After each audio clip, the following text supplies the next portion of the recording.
Ibu kita itu makhluk hebat. Ibu kita itu merasa paling hancur hatinya saat kita bengkak dia. Saat kita kata dengan kata-kata yang padahal kita tahu bila Allah ada di kanan kiri ibu bapak kita. Dan mudah Allah tidak tahu ada di kemurkaan kedua ibu bapak kita. Kita sakit,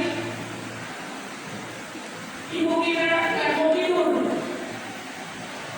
Kita menangis pun ibu kita tidak mau makan.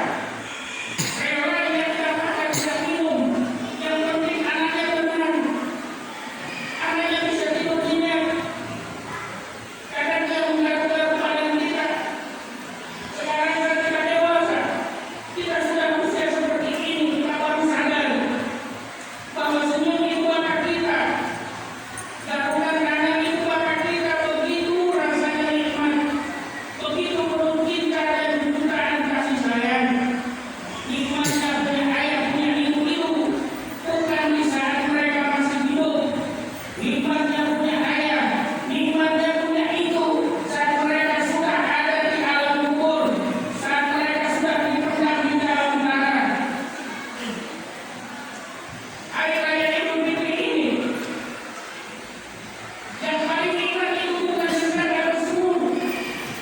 Hari raya Idul Fitri ini yang paling nikmat adalah kita bisa cium tangan kedua ibu bapak kita bolak-balik, kita cium pipinya, kita peluk badannya. Ibu bapak kita yang luar biasa, sekalipun fotonya kita bingkai dengan bingkai dari emas, dengan kaca kristal sawit, kita lingkari dengan bunga-bunga yang aroma semerbak. Berkali-kali kita pandang tidak akan pernah bisa menembus kerinduan kita kepada ibu bapak kita. Bersyukurlah dia masih punya ayah dan ibu. Cium tangannya setelah sholat ini, peluk badannya, cium pipinya, minta doanya. Ini adalah hari mustajabul doa, hari ijabahnya doa. Doa orang tua itu tiada batas dan tiada cara yang mampu melintasinya untuk menciptakan aras Allah. Bahagialah yang masih punya ibu bapak. Jumpai mereka, minta nasihatnya, minta doanya selagi mereka belum meninggal dunia.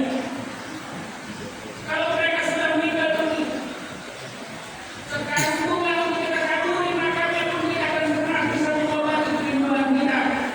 Berkali-kali kita peluk, misalnya pun tidak akan pernah mampu menembus relung hati kita. Berbahagialah yang masih punya ayah dan ibu.